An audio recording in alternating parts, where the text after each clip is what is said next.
Dalam materi mengenai kalori reaksi dan juga dapat menghitung kalori reaksi pada larutan NaOH dan HCl. Sebelumnya, apa itu kalori reaksi? Kalori reaksi adalah perubahan nilai entalpi suatu reaksi kimia pada tekanan tetap. Pada praktikum ini, alat pengukur yang saya gunakan yaitu 2 gelas ukur berukuran 100 ml, 2 gelas beker berukuran 100 ml, kalorimeter, 2 buah pipet tetes, dan 2 buah termometer alkohol. Bahan yang saya gunakan yaitu larutan HCl 1 molar sebanyak 60 ml. Untuk menghasilkan larutan ini yaitu dengan melakukan 6 ml HCl 10 molar dan 54 ml aquagas. Dan bahan kedua yaitu larutan NaOH 1 molar sebanyak 60 ml. Cara membuatnya yaitu melakukan 2,4 gram NaOH padatan dan dilarutkan ke dalam 60 ml aquagas. Sebelum melakukan praktikum, jangan lupa lindungi diri dengan menggunakan sarung tangan latex, jas laboratorium, kacamata, dan juga masker. Langkah pertama yaitu siapkan alat dan bahan dan pastikan semuanya dalam keadaan baik. Kedua, siapkan 2 buah gelas ukur 100 ml dan 2 buah gelas beker 100 ml. Selanjutnya, tuangkan larutan HCl 1 molar ke dalam gelas ukur sebanyak 50 ml.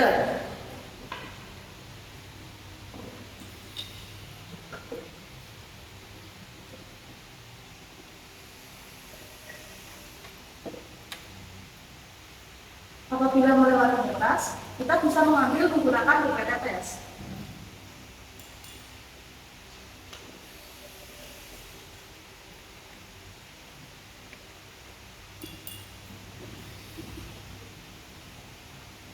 Selanjutnya, tuangkan ke dalam gelas beker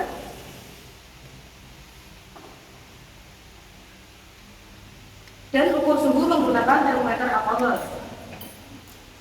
Cara menggunakan termometer yaitu pegang pada ujung pengait dan termometer tidak boleh menyentuh pada gelas kaca, yaitu menggantung pada larutan. Cara melihatnya yaitu tegak lurus dengan cairan alkoholnya. Di sini terlihat bahwa suhu awal larutan HCl yaitu 28 derajat Celcius. Agar tidak terluka, kita terlebih dahulu. Setelah itu, bersihkan termometer menggunakan air mengalir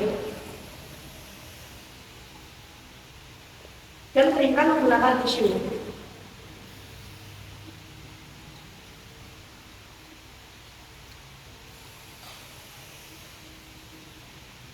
Selanjutnya, Kita tuang larutan NaOH 1 molar ke dalam gelas ukur yang berbeda dari gelas ukur HCl supaya tidak tercampur sebanyak 50 ml.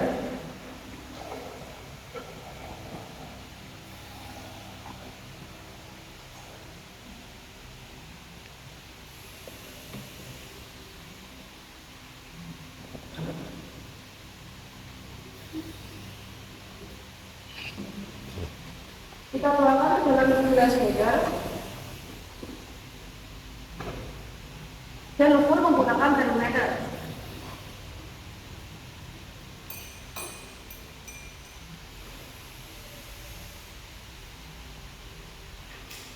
Di sini terlihat bahwa suhu awal larutan NaOH 1 molar yaitu 28 derajat Celcius. Kita catat supaya tidak terlupa. Setelah itu kita siapkan kalorimeter dan masukkan termometer ke dalam kalorimeter. Kita masukkan salah satu larutan, tidak ada ketentuan larutan mana terlebih dahulu. Di sini saya masukkan larutan HCl. Pegang larutan NaOH di tangan kanan dan tutup kalorimeter di tangan kiri supaya dapat bergerak cepat.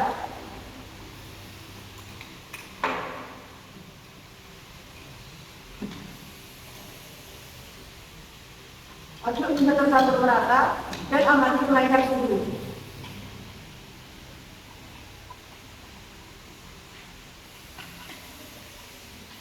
Amati suhu juga alkohol tidak naik kembali.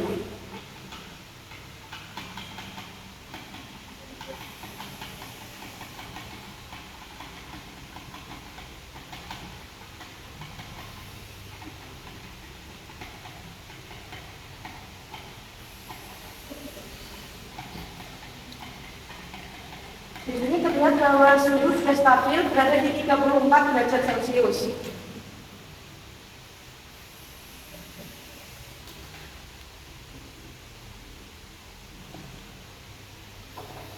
Dari percobaan yang telah kita lakukan, didapatkan data bahwa suhu awal larutan HCl 1 molar sebanyak 28 derajat Celcius dan suhu awal NaOH 1 molar yaitu 28 derajat Celcius.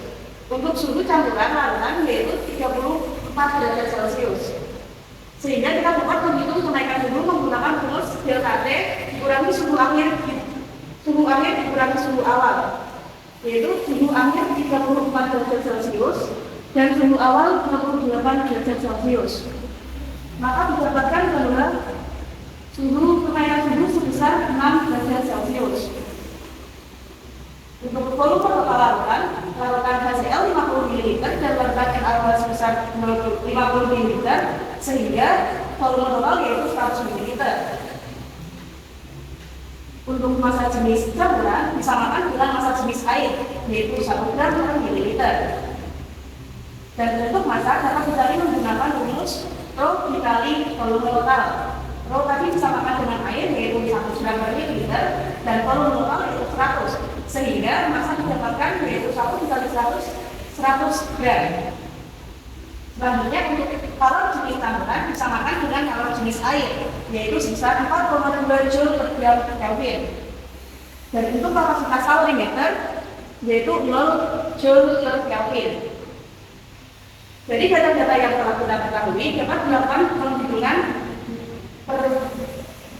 perubahan nilai entalpi, yaitu menggunakan rumus Delta sama dengan Q reaksi dibagi N. Q reaksi dapat kita cari menggunakan rumus negatif Q sistem ditambah Q kalorimeter. Jika menggunakan kapasitas kalorimeter yaitu 0, maka kita menggunakan rumus Q reaksi sama dengan negatif Q sistem. Kita masukkan angka-angka ke dalam rumus. Q sistem sendiri memiliki rumus massa dikali kalor jenis dikali perubahan suhu, yaitu negatif massanya 100 gram, kalor jenis 4,2 dan perubahan suhu 6 derajat.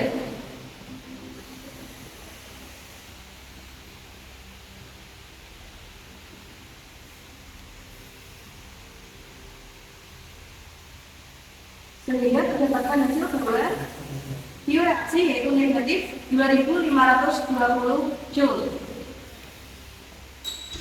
Dan untuk mencari nilai mol atau M menggunakan rumus molaritas dikali volume dalam satuan liter.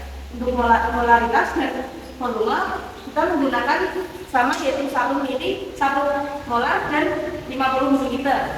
Sehingga 50 ml dijadikan per liter sama dengan 0,05. Sehingga nilai N yaitu 1 dikali 0,05 sama dengan 0,05 mol per liter. Kita masukkan angka yang sudah kita cari ke dalam rumus delta H sama dengan Q reaksi dibagi N. Q reaksi tadi 2520 dikali N 0,05, sehingga dihasilkan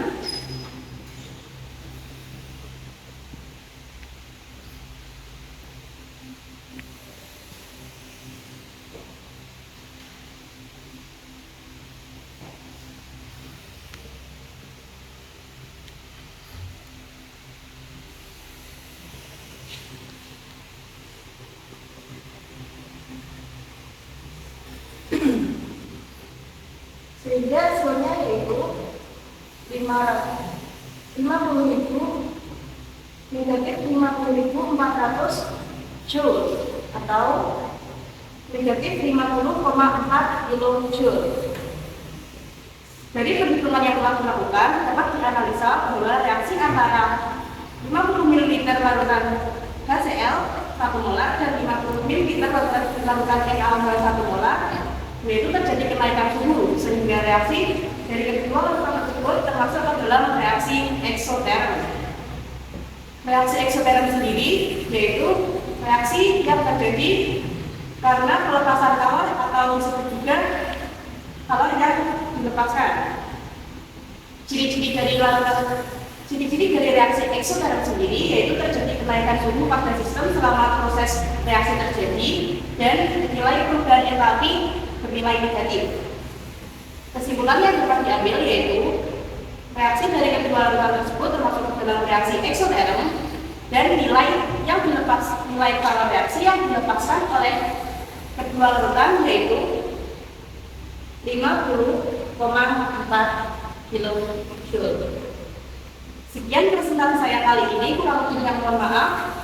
Dari Bapak Ibu Dewan Juri ada pertanyaan, saya persilakan. Ada satu pertanyaan?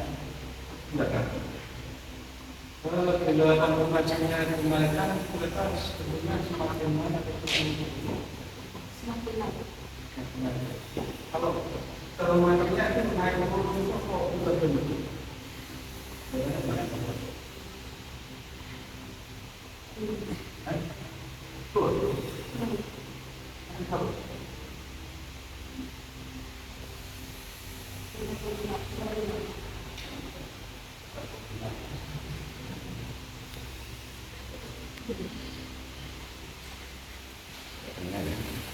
Pada saat lakukan termometer itu dibersihkan dengan tisu.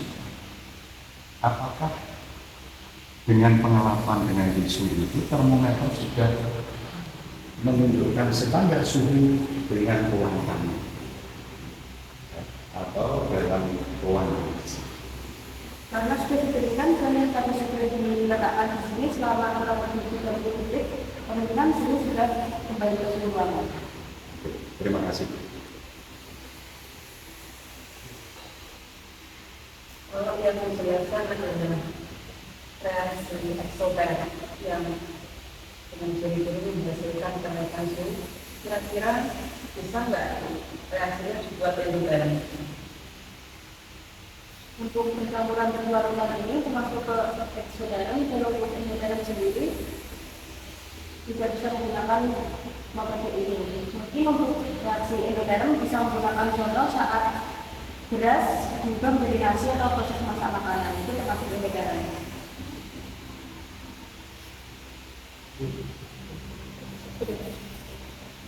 Sudah. Baik, terima kasih untuk peserta nomor 1 telah menunjukkan praktikumnya mengenai kalor reaksi. Selanjutnya pada Ini peserta nomor 2. dimulai dari sekarang. Assalamualaikum warahmatullahi wabarakatuh. Waalaikumsalam. Yang terhormat Bapak Ibu Dewan Juri, panitia yang panitia dan juga teman-teman yang baik peserta. Perkenalkan, nama saya Abdul Faris Nusantara dari SMPN 1 Karangsari. Pada kesempatan kali ini saya akan membuat praktikum dengan tema membuat komponen-komponen darah. Tujuan presentasi saya kali ini adalah untuk mempelajari materi-materi komponen darah dan juga untuk mengetahui komponen-komponen apa saja yang ada di dalam darah. Nah, tentunya kita semua sudah tidak asing lagi dengan yang namanya darah, karena kita pasti pernah membuatkan darah secara sengaja maupun tidak sengaja, entah karena terkena benda tajam atau terjatuh dari depan. Nah, darah ini mempunyai fungsi yang sangat penting bagi tubuh kita. Salah satu fungsinya adalah dapat mengangkut zat-zat makanan untuk diedarkan ke seluruh tubuh manusia. Nah, di dalam darah kita ini kan ada banyak atau terdapat komponen-komponen darah yang nanti akan saya gambarkan melalui praktikum ini. Pada praktikum kali ini saya akan membuat komponen-komponen darah menggunakan alat dan bahan yang sederhana. Alat yang diperlukan adalah ada tabung reaksi, lalu gelas ukur, yang ketiga ada minyak tanah, yang keempat ada air, dan yang terakhir ada pewarna makanan. Langkah pertama dalam membuat uji coba ini atau membuat komponen darah ini adalah kita masukkan 5 ml minyak tanah,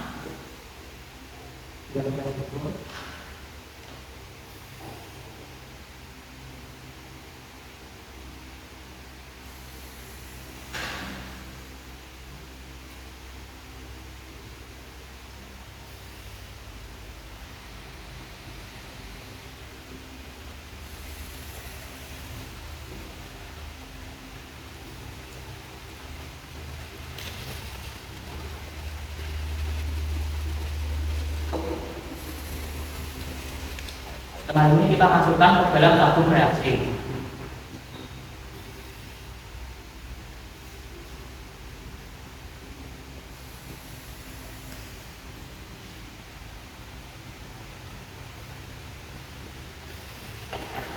Lalu yang kedua kita masukkan 5 ml air.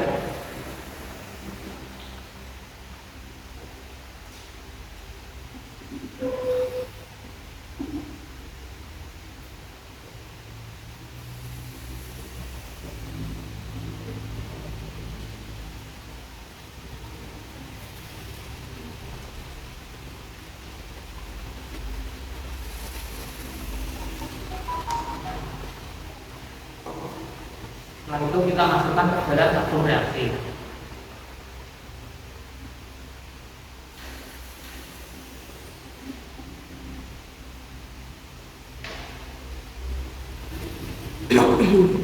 Nah, yang terakhir kita masukkan pewarna makanan.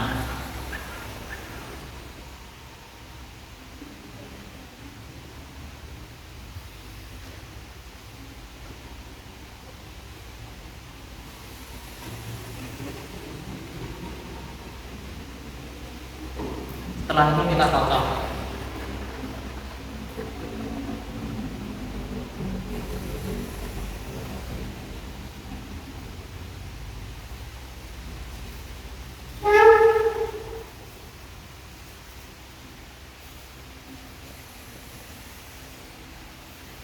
Nah, sekarang kita amati bersama.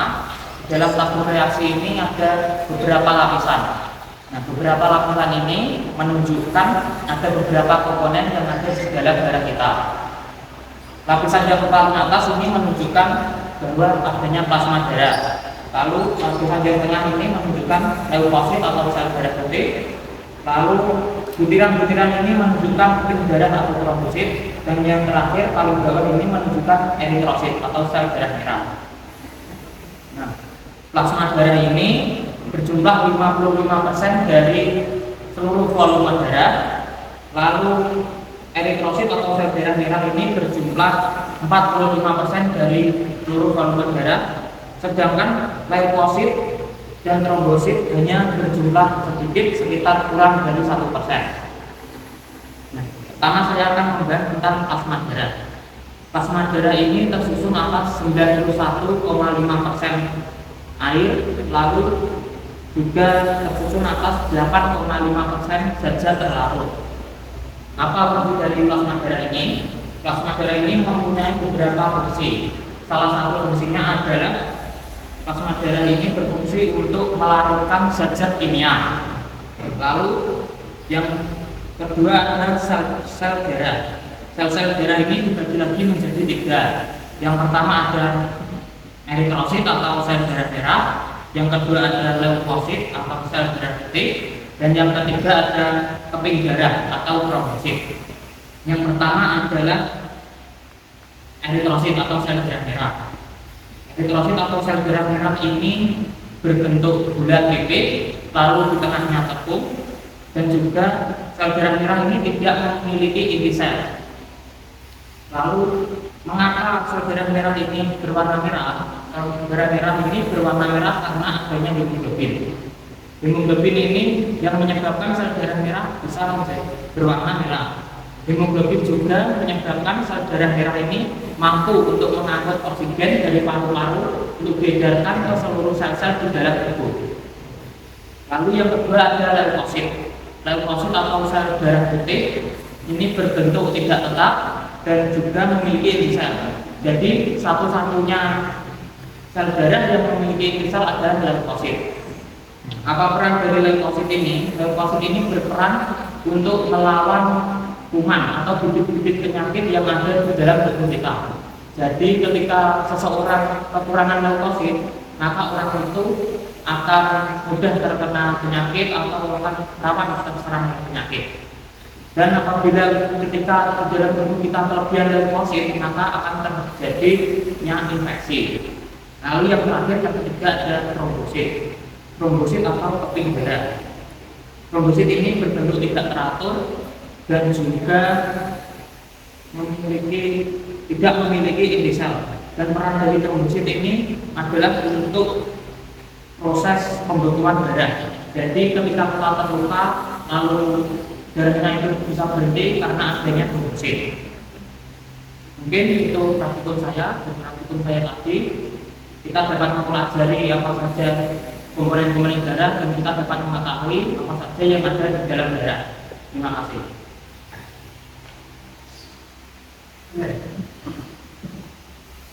Di darah yang nyata juga ada adanya pembekuan darah. Bagaimana kita menjelaskan tentang pembekuan darah?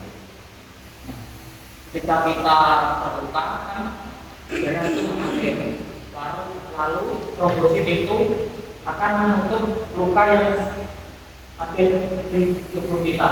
Jadi darah-darah itu tidak jadi mengalir keluar.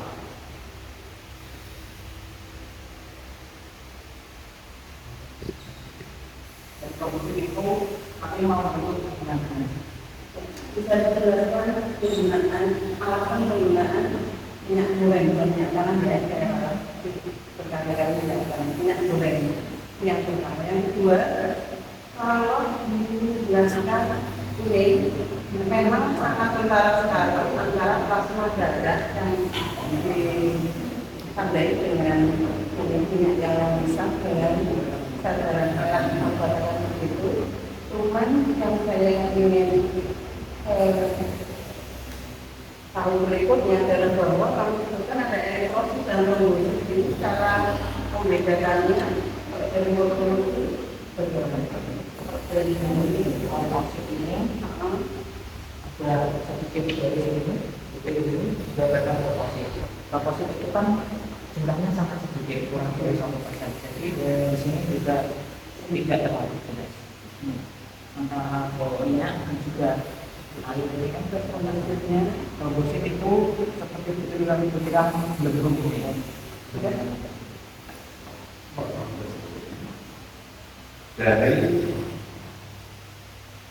unsur komponen darah ada 4, yaitu menunjukkan bahwa ada 4 komponen.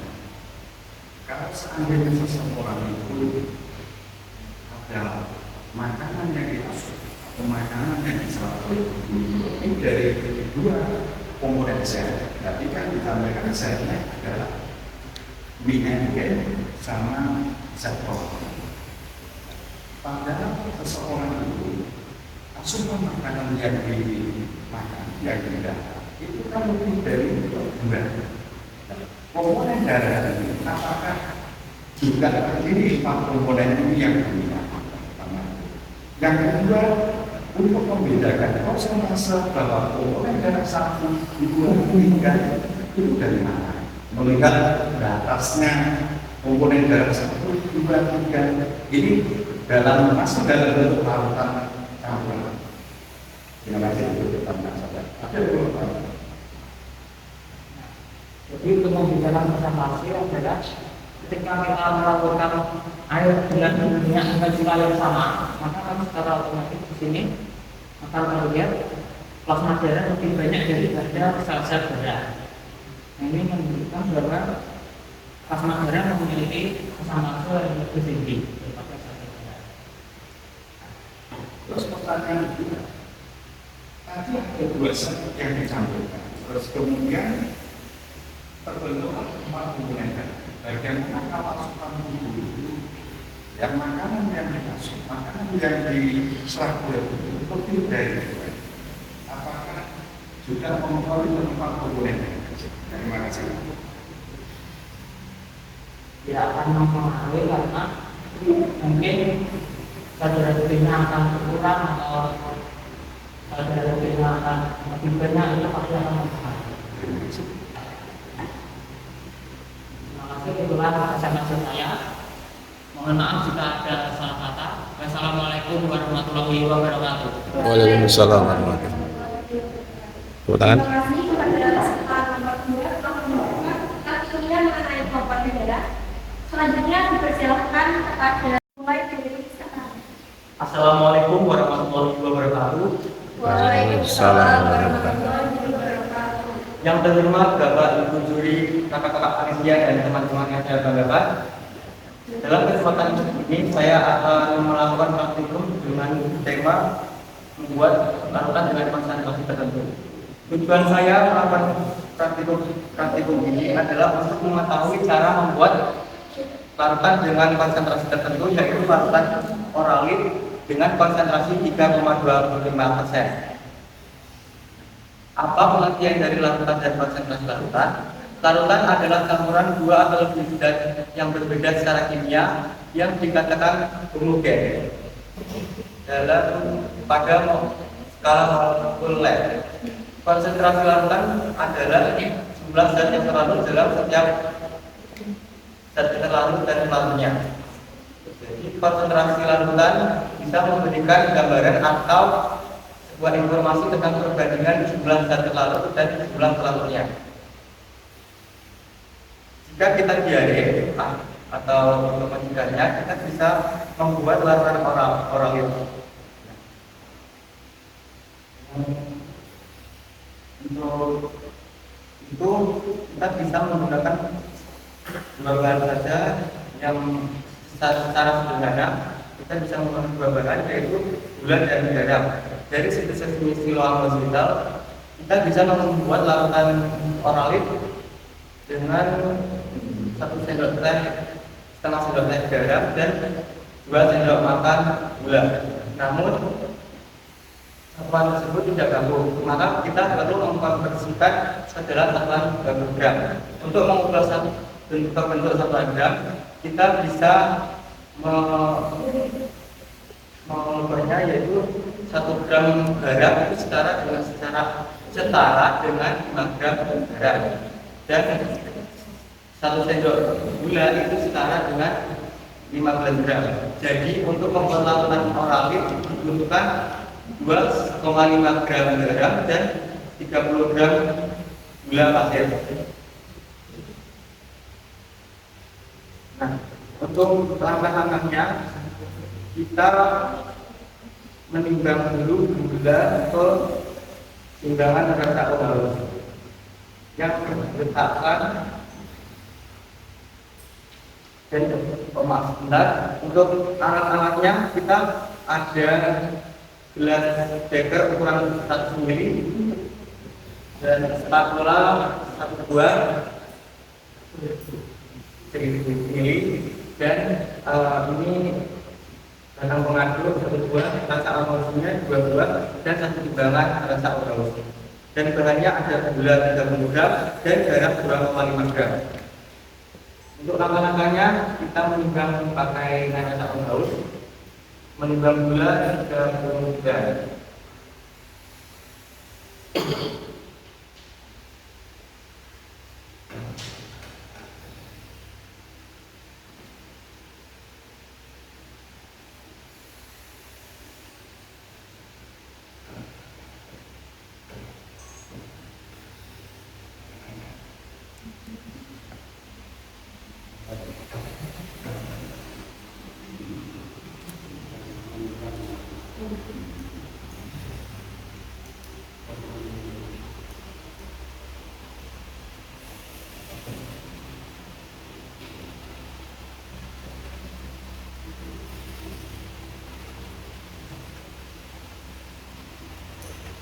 Nah, ini adalah gula 30 gram, dan selanjutnya kita timbang garam 2,5 gram.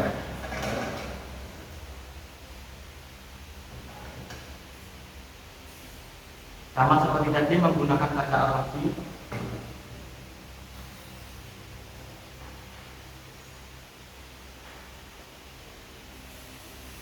Kemudian ditimbang.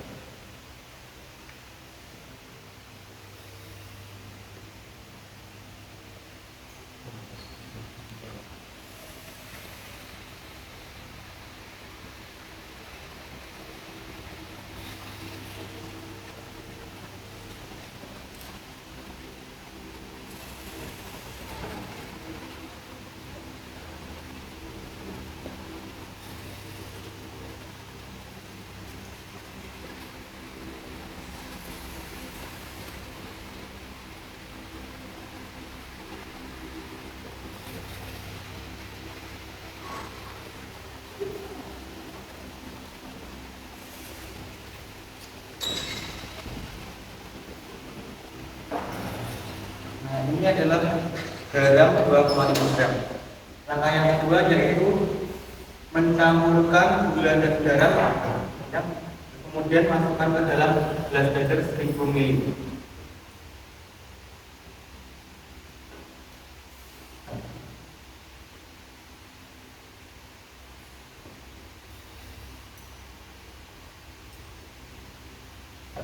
Langkah yang selanjutnya adalah memberi air sedikit sampai 1000 ml.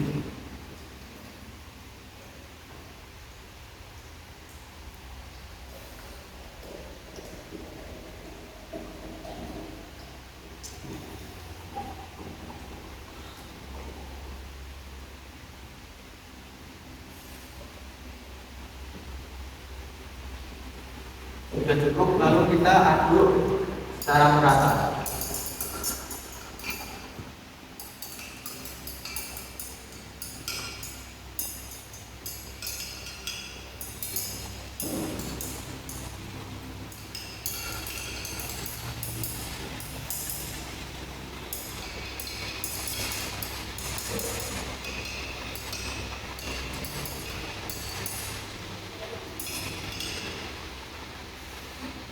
Nah, ini adalah larutan oralip dengan konsentrasi 3,5%.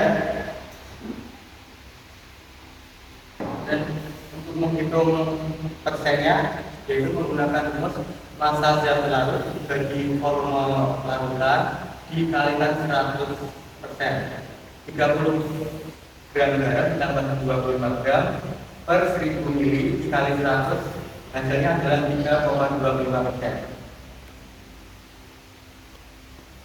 Baik, dari praktikum saya dapat disimpulkan bahwa untuk membuat larutan oralip 3,25% itu dengan komposisi 2,5 gram garam dan 30 gram gula dapat diminum kepada orang yang mempunyai sakit diare itu sebanyak 1 ml per jamnya. Untuk anak-anak yaitu 60 ml per jamnya. Jadi lebih sedikit untuk anak-anak karena dosisnya sudah perlu diperhatikan. Maka dari itu sekian presentasi dan praktikum dari saya. Bila ada kesalahan maupun perkataan atau tindakan, saya mohon maaf sebesar-besarnya. Dan selanjutnya jika Dewan sendiri bisa memberi pertanyaan, saya persilakan. Selain proses biasanya kan berat proses berat, tapi proses berat per ton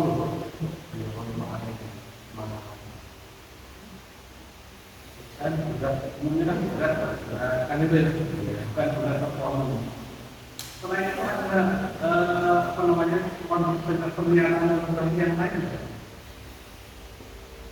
Sebenarnya ada, tapi saya membuatnya ini secara sederhana. Bila ada keadaan darurat untuk membuat pengawet kalau nggak ada seperti ini, orang ini kalau nggak ada di rumah bisa sederhana. Kita sudah masuk arah ke kawasan Pak Suci. Kemudian cara mencoba itu terus apa harusnya adalah timbangan harus ditimbangkan kepada hubungan itu ada satu maksud timbangan itu. Kemudian kalau misalnya masanya bulan dengan kita bukan itu apa namanya tidak orang lagi. Ini juga wajib menjadi 3,5 benar 40%. Sebenarnya bisa, tapi kalau punya yang tersebut itu juga tidak oke, karena orang itu harus pas dengan sesuai dengan kebutuhan yang kita.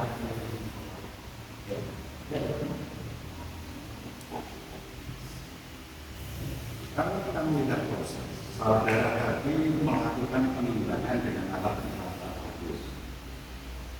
Dari bahan yang pertama, itu kalian menggunakan wadah yang namanya dari kaca itu apa namanya?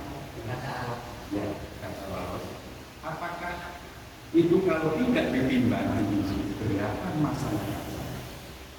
Terus kemudian bahan pertama bulan dituangkan. Apakah itu yang ditimbang? Bukan masa gula plus kaca. Tadi saudara belum menyampaikan berapa masanya kaca. Yang pertama itu.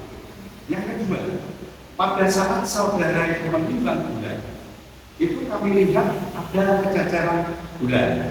Terus selanjutnya, Anda menimbang bahan yang kedua, yaitu terkait dengan garam. Nah, seharusnya di permukaan tatakan rata wajah ini bersihkan dahulu. Nah, apakah ini juga mempengaruhi masa dari penimbangan bahan yang kedua, yaitu garam?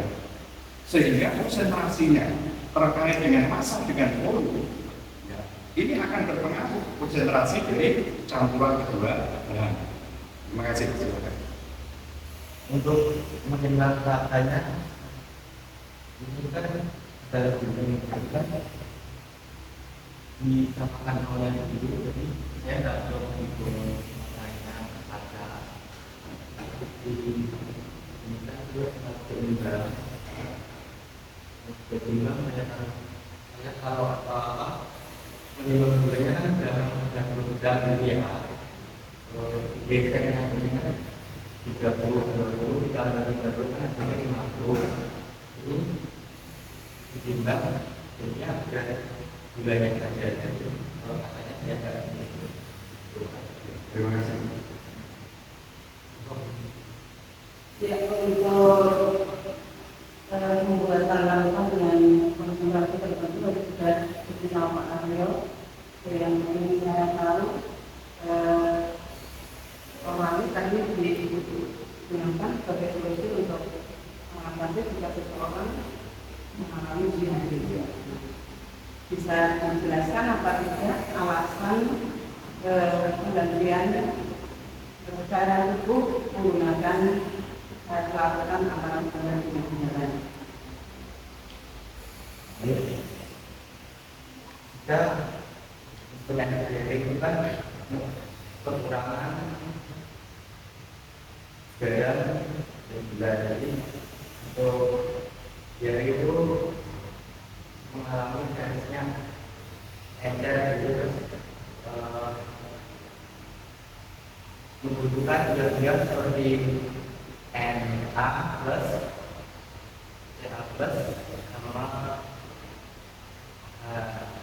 Cl min sama H itu terdapat dalam gula dan garam. Gula namanya C yang C12 dan 22O dan garam adalah NaCl. Jadi karena orang tersebut bisa mempelajari karena gula dan garam mengatur ion-ion yang digunakan itu. Sekian presentasi saya dan terima kasih atas pertanyaan yang Bapak Ibu berikan.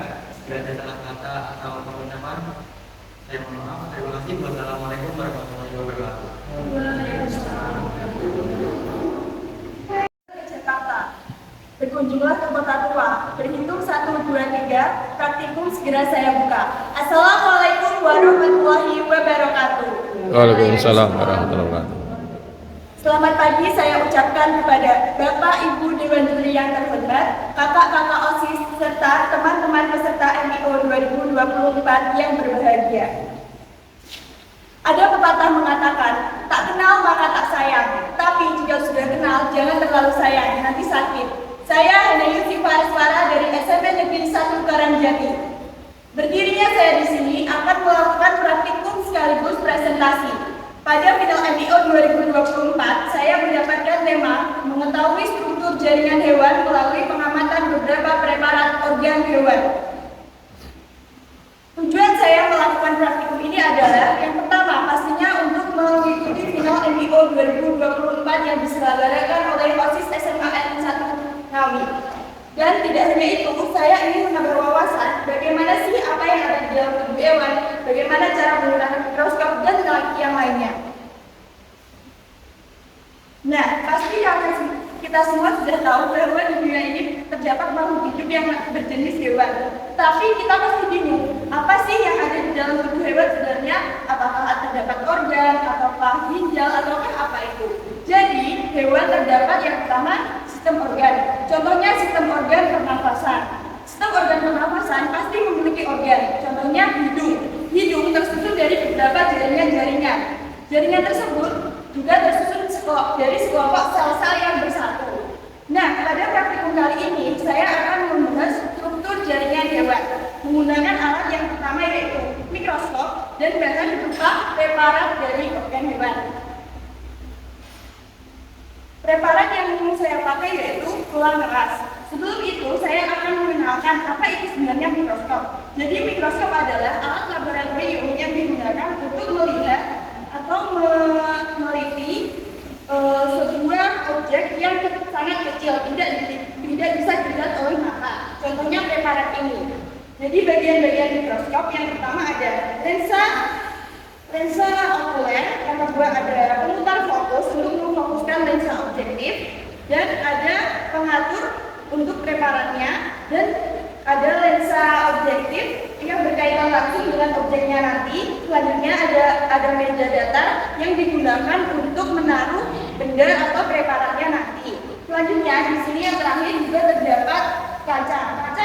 Kaca terdapat dua jenis, kaca cembung dan juga kaca datar. Biasanya jika kita di dalam ruangan, kita menggunakan kaca cembung untuk mengumpulkan cahayanya. Selanjutnya adalah preparat. Di sini saya menggunakan preparat berupa tulang keras. Langsung saja kita mulai praktikumnya. Yang pertama, letakkan preparat di atas meja datar.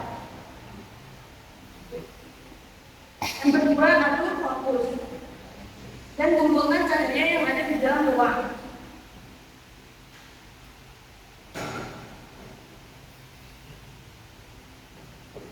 Oh iya, jika kita melihat menggunakan mikroskop, sebaiknya kita menggunakan lensa objektifnya dari yang terkecil terlebih dahulu. Seperti yang bisa kita lihat, warna merah menunjukkan 4 kali perbesaran, warna kuning menunjukkan 10 kali, dan warna biru yang paling besar yaitu 40 kali.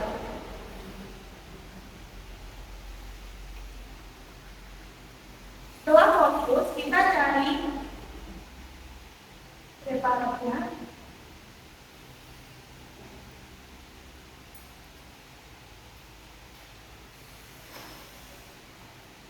Di sini sudah terlihat, namun hanya terlihat bentuknya, belum sel-sel di dalamnya.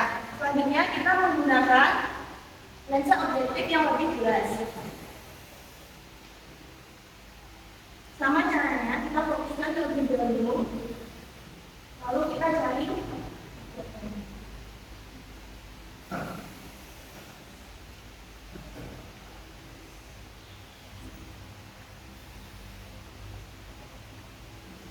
Selanjutnya, saya akan melihat dengan lensa yang paling besar.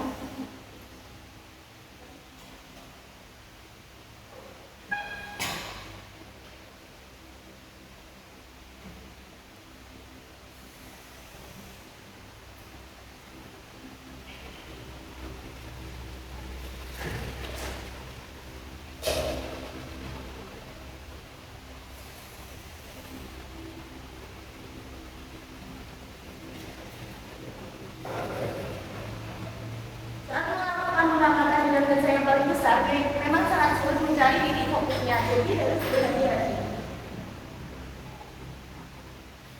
Nah, sudah saya temukan. Selanjutnya, saya akan memberi kesimpulan apa yang harus saya amati lagi. Yang pertama, tadi terhadap tulang keras, tadi saya memakai lensa objektif 10 kali. Di dalam lensa objektif 10 kali ini, saya menemukan bahwa terdapat bintik warna putih yang ukurannya tidak terlalu besar, dan itu ternyata bernama saluran Rothfuss. Saluran Rothfuss sendiri memiliki fungsi untuk menutrisi bagian-bagian sel tulang. Yang kedua tadi, saya memakai lensa objektif 40 kali. Di sini saya menemukan bahwasanya ada paralikuli, bentuknya seperti minyak, gumpalan minyak, warna kuning. Fungsi paralikuli sendiri untuk menyalurkan makanan serta nutrisi. Dan yang terakhir, saya menemukan osteosit.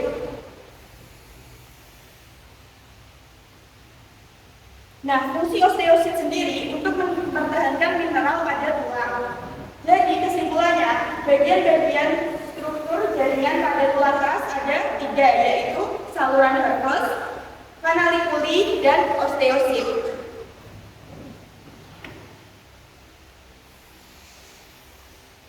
Selanjutnya, saya akan melakukan pengamatan pada preparat yang kedua, yaitu otot lunak, otot lurik.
Ternyata pada otot lurik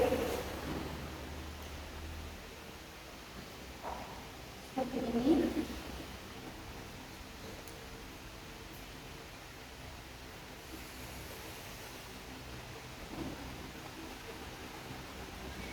Otot lurik ternyata berbentuk silindris, memanjang, dan memiliki serabut di ujung-ujungnya. Saya juga tadi menemukan bintik-bintik hitam ternyata itu nukleus atau inti sel.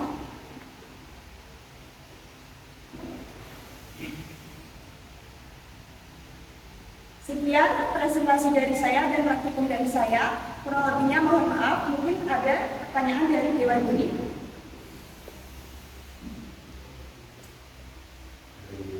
Saya dulu ya.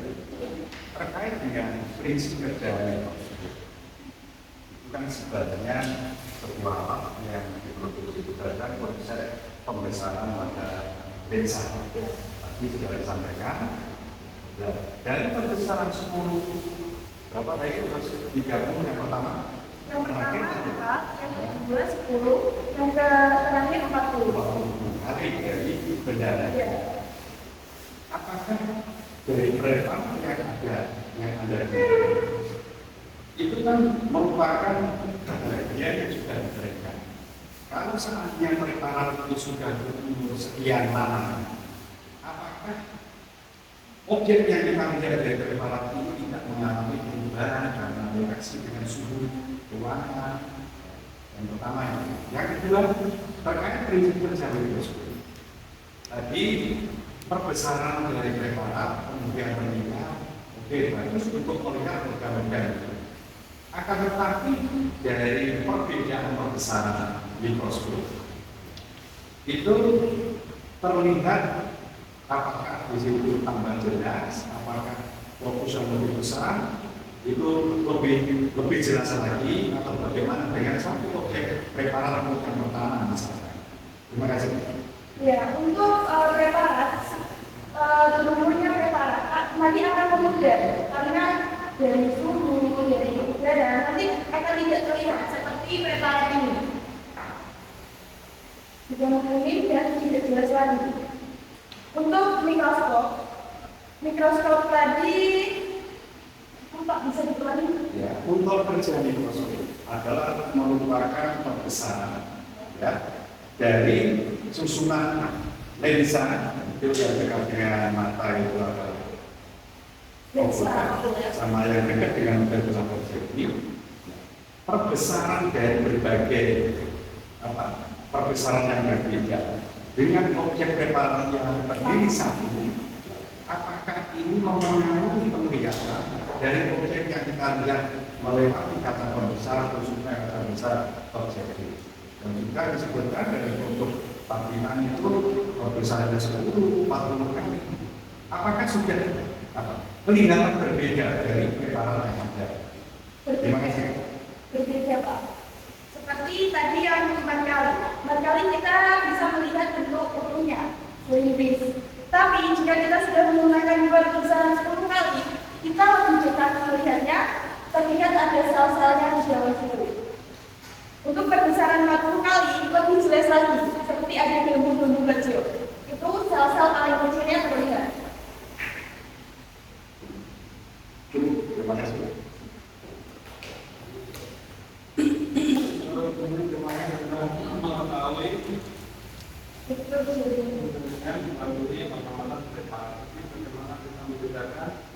Bahwa jaringan inovasi dalam kita khususnya manusia dengan khususnya hewan itu akan membedakan dari manusia.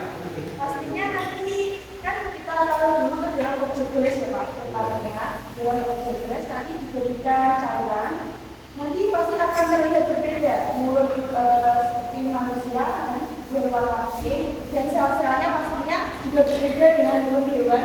Mulut hewan itu seperti hewan namanya ayam, pastinya berbeda. Di dalamnya nanti memiliki sel dan jaringan yang berbeda. Bisa dilihat tadi dengan perbesaran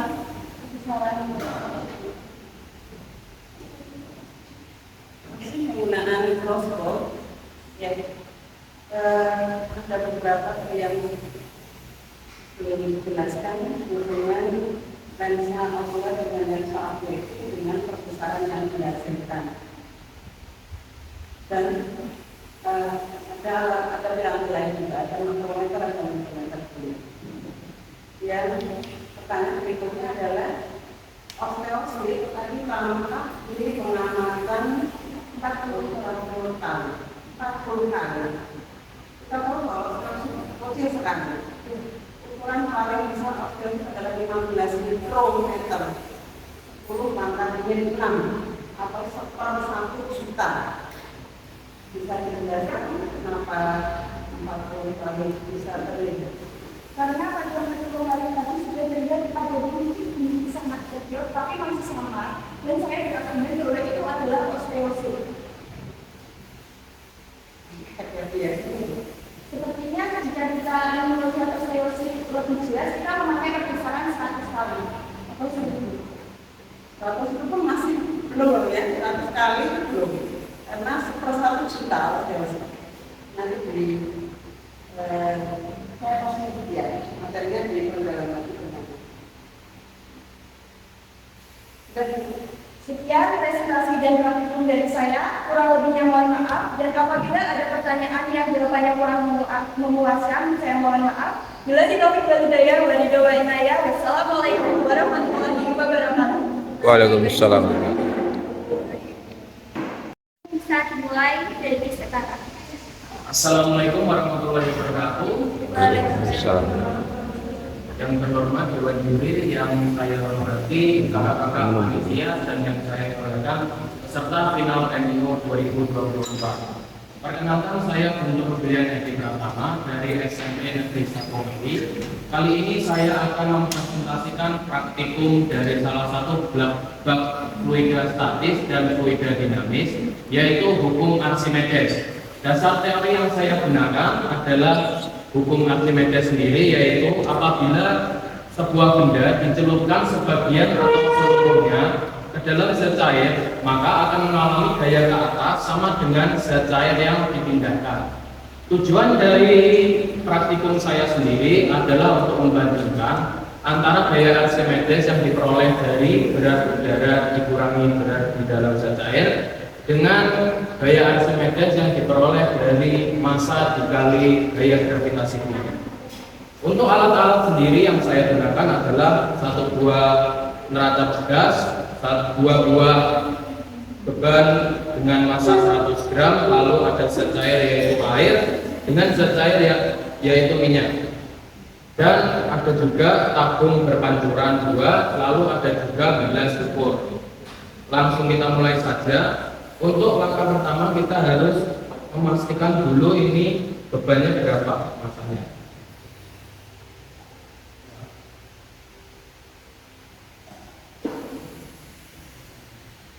Bisa dilihat, ini mula-mula massanya adalah 0. Lalu kita akan tuangkan air ke dalam tabung berpancuran hingga penuh.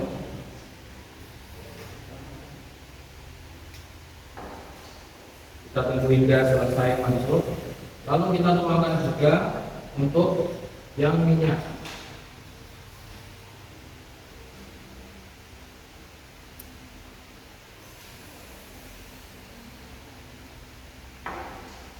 Sambil kita menunggu minyaknya selesai untuk muncul, kita ukur dulu untuk bagian yang air.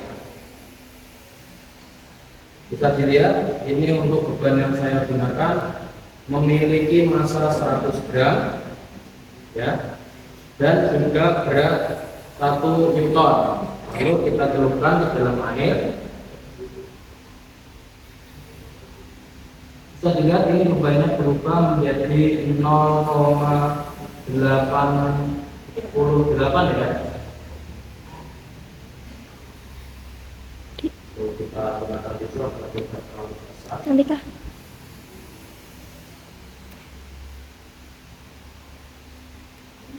Selanjutnya kita akan mengukur untuk bagian yang minyak. Semua karena jika pada arahnya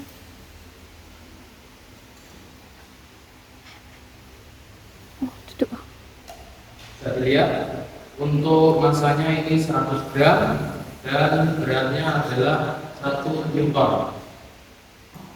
Kita teruskan dan bisa dilihat lagi ini untuk beratnya berubah menjadi 0,9 Newton. Lalu kita akan ukur lagi untuk yang massa air yang telah tumpah.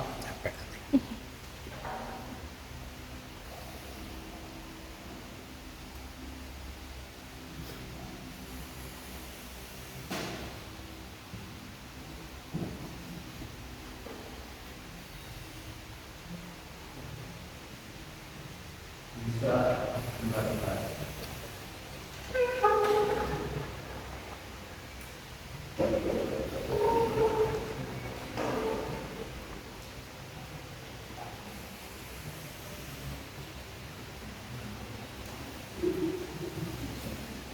Bisa dilihat untuk berat massa yang telah terisi air adalah 25 gram. Lalu kita akan ukur juga untuk yang bagian minyak. Untuk yang bagian minyak ini 41 gram. Kita akan coba ulang untuk yang bagian minyak.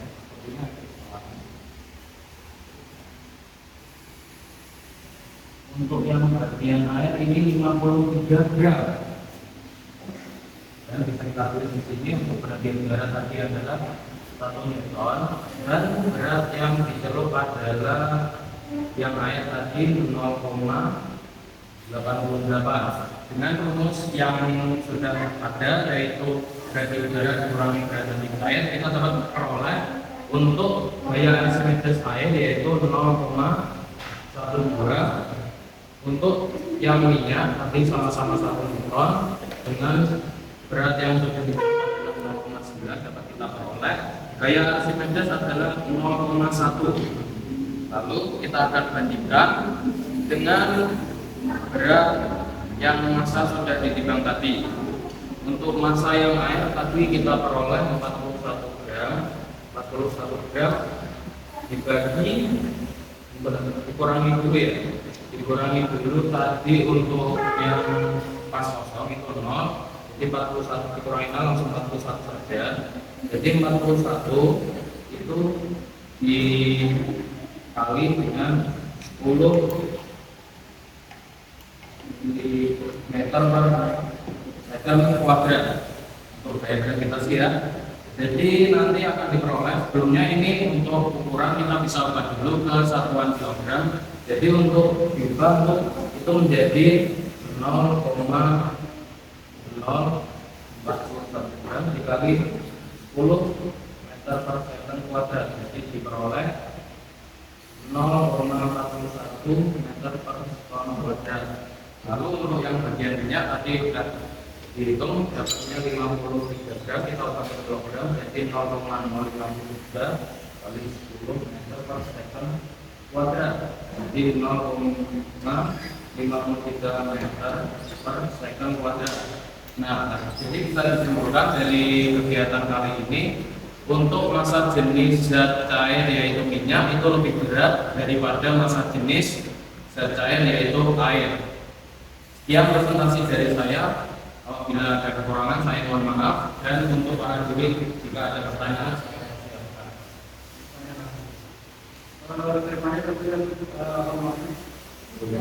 silakan. Saya menginginkan itu babnya fluidostatis dan dinamis. Saya sendiri saya memilih untuk bab yang fluidostatis ini. Ya. Kemudian kalau kita tadi mencontohkan apa namanya beban atau benda yang sebenarnya tak digunakan atau tadi ketinggian dari apa namanya itu masa tak berbeda. Namanya menentukannya 5 cm dari permukaan, ada yang nanti ke permukaan misalnya ukuran apa namanya? Ya, masalah jenis cairan itu apa? Ya, masih bisa. Yang bisa kita ketahui, jadi untuk pencelupan itu sendiri seharusnya dicelup semuanya, namun tidak sampai ke bawah. Jadi asal kita mencelupkan semua dari beban itu sudah berbeda.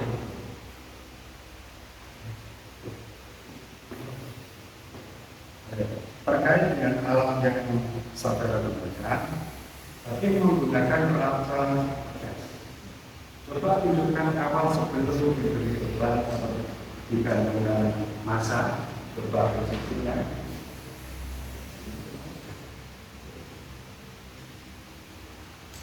Terus berikutnya, pada saat kalian mencolokkan beban di dalam kuliah, kalau di dalam darat tidak jelas.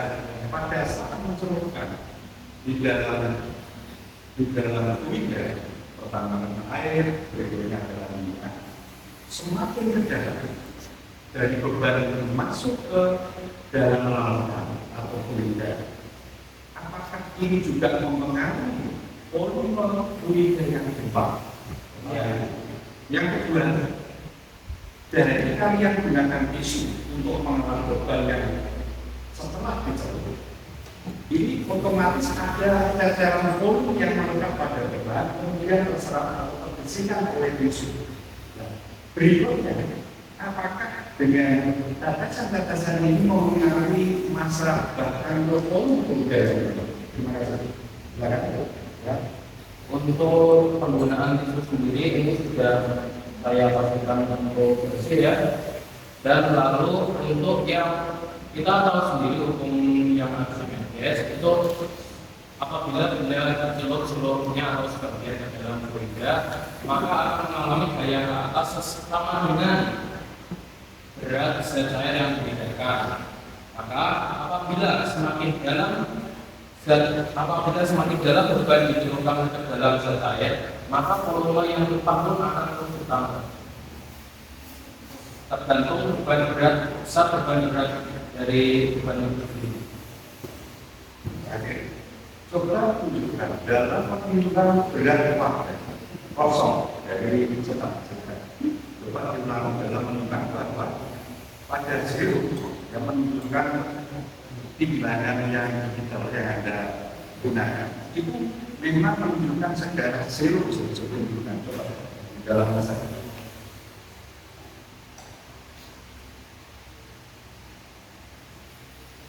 Ini sudah ketemu ada air makanya zero dulu. Kalian pakai zero dulu. Habis itu diberi material masih zero. Kalau zero jangan sama dari timbangan. Timbangan kalau sudah dipakai zero diangkat harus zero masukkan. Tapi karena materialnya masuk di suara ya kita timbang di kanan saja tidak usah diisi ini kurang. Kemudian tadi kalau minyaknya air tentunya beda karena daya lengketnya minyak dengan air beda. Maka volume di minyak itu tentunya adalah lebih sedikit dibanding volume di air dan juga otomatis nanti berpengaruh pada massa ininya kita menjadi lebih tinggi, lebih terlalu jauh kan? Ya, untuk daya energi, karena memang ketinggian material yang dimasukkan memang menjadi patokan, karena memang masuk ke dalam lingkungan jadi terus antara dia dengan B dengan A ketika ini lagi disebutkan hanya berapa ketika memasukkan ke dalam air maupun ke dalam minyak. Yang kedua kita menjelaskan hubungan antara daya energi sendiri dengan ini taruhan dari ini harus kamu. Ya, hubungan matematika sendiri dengan zat cair ya itu sesuai beban sendiri. Kalau semakin berat bebannya maka daya Archimedesnya sendiri itu semakin besar. Nah, otomatis nanti untuk cairan yang tepat itu juga akan semakin banyak.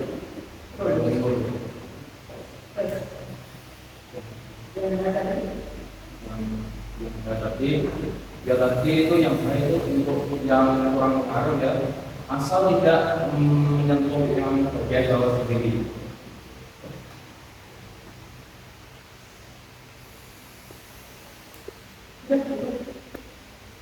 Demikian presentasi dari saya. Apabila ada kekurangan baik dari materi atau penyampaian yang saya lakukan, saya mohon maaf yang sebesar-besarnya. Terima kasih. Wassalamualaikum warahmatullahi wabarakatuh. Waalaikumsalam warahmatullahi wabarakatuh.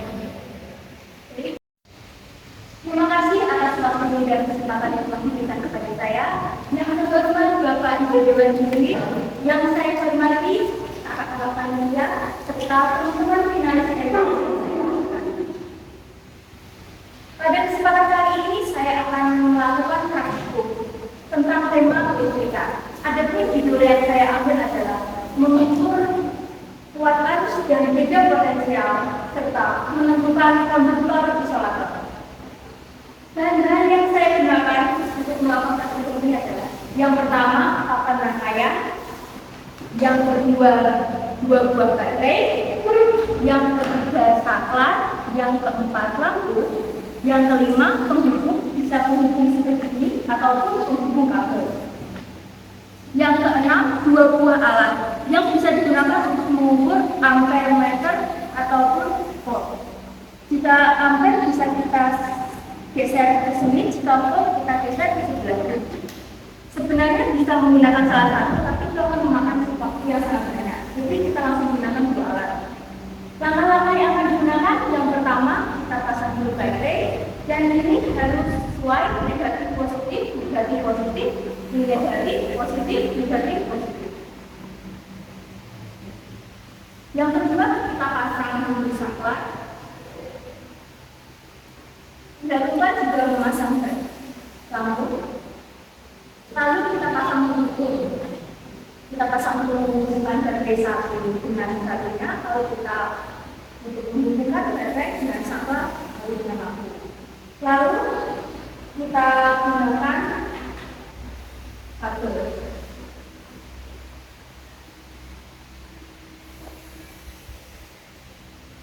Yang pertama kita akan ampere untuk mengukur ampere meter.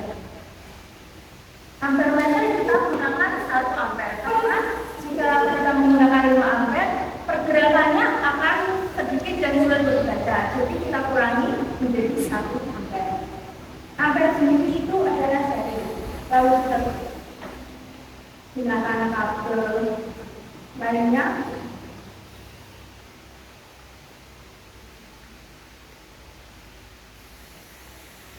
Kita taruh di pulau. Selanjutnya untuk voltmeter ada karakter.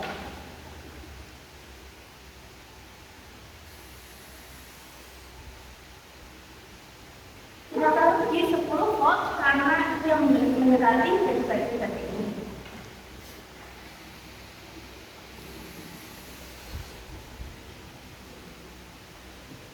Lalu untuk kabel yang hitam kita taruh di 0.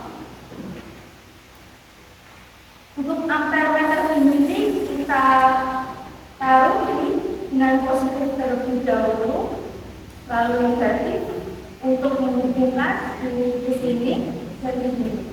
Lalu untuk positif kita taruh di bagian positif dan negatif kita taruh di negatif. Tidak lupa kita menggunakan satu kabel lagi untuk menghubungkan antara kabel berwarna biru atau tidak ini ke baterai. Lalu kita coba. Nah, ini berhasil menyala. Sebelum arus dialirkan, voltmeter mengarah ke 15,5. Nah, untuk mencari kita menggunakan DPL dengan rumus angka yang lebih jauh per batas maksimum skala maksimum dikali batas ukur alat yaitu 10 volt dengan 15,5 per 50 dikali 10 sama dengan 3,1 volt. Lalu setelah arus dialirkan, jarum menunjukkan 14. Jadi di bisa kita hitung menggunakan tekanan dikit, yaitu 14/50/10 sama dengan 2,8 volt. Selanjutnya kita akan menghitung untuk ampere. Setelah kita nyalakan, jarum menunjukkan 15.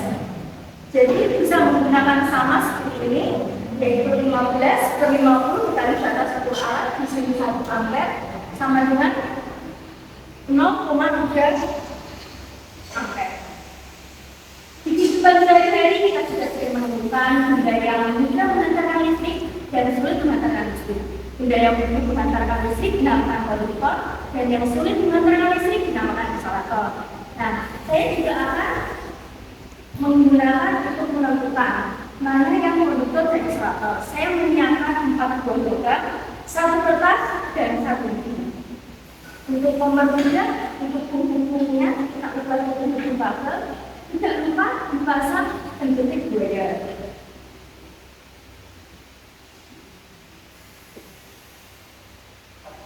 Kita pasang untuk dua sisi.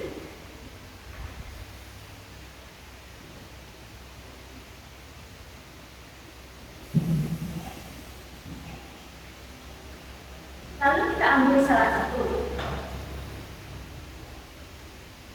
Ini adalah CU atau lembaga. Kita pasang pendetik buaya. Jika lampu menyala berarti tembaga adalah konduktor, jika tidak menyala adalah isolator. Menyala berarti ini adalah konduktor.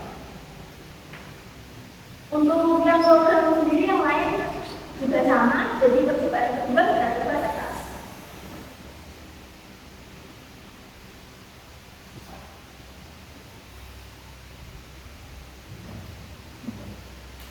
Karena tidak menyala, kita adalah isolator. Percobaan terakhir kita coba.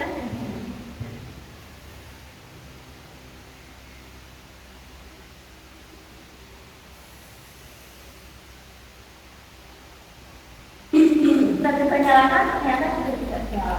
Dapat disimpulkan bahwa contoh-contoh benda konduktor adalah logam dan yang isolator adalah kertas ataupun buku. Terima kasih. Sekian presentasi dari takdir saya. Jika ada lagi yang pertanyaan, saya silakan.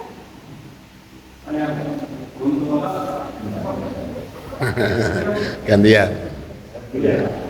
Untuk rangkaian kolmen, tadi saudara belum menunjukkan apakah baterai itu sebelum digunakan dari untuk pabrikan itu diukur berapa volt voltasenya belum ditunjukkan. Terus itu terdiri dari dua. Itu kan rangkaiannya seri. Berapa totalnya itu seharusnya ditunjukkan bahwa baterai yang kita gunakan ini masih baru. Terus juga ditentukan karena sudah tercoba dalam di sini terjadi penurunan karena terserah oleh bank.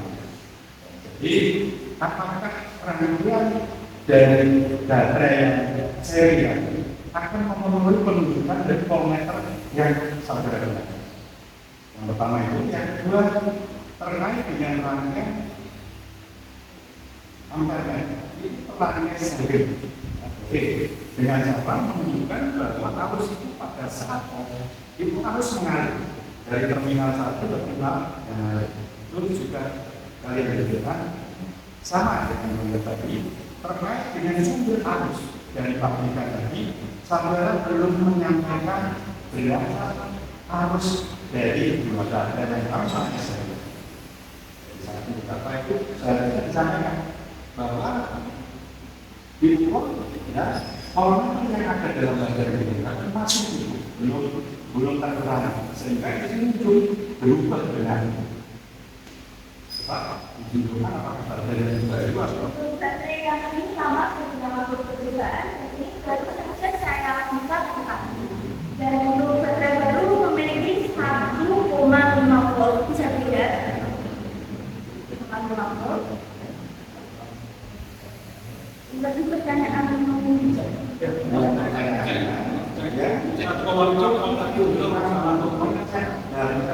Anda gunakan itu masih baru sebelum digunakan pengambilan arus untuk beban yang lain, ini harus ditunjukkan karena di situ untuk penunjukan solvan itu menjadi penurunan karena terambil arus dari beban.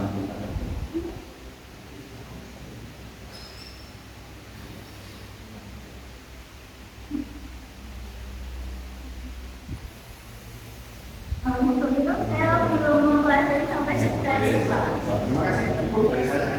Silakan. Listrik itu kan apa namanya? Kalau saran saya kan masih imajinatif kan gitu. Belum bisa dirasakan. Bagaimana cara mendapatkan listrik itu kalau kita analogkan dengan air?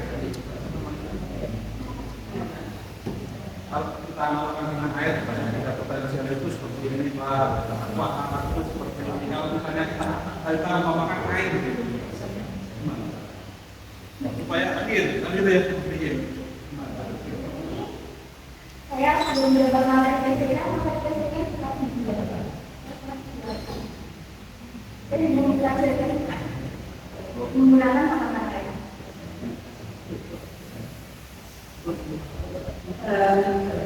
Bisa dijelaskan apa bedanya DDR bisa dipasang bisa dipasang makanan ada hubungannya tidak dengan usaha arus yang dihasilkan?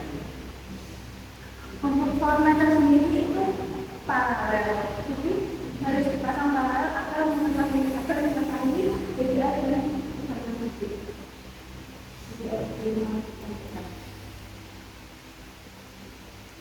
sebenarnya kalau yang menjadi masalah itu akan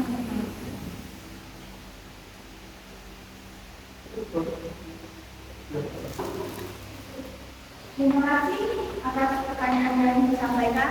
Mohon maaf jika saya belum bisa menjawab. Wassalamualaikum warahmatullahi wabarakatuh. Waalaikumsalam.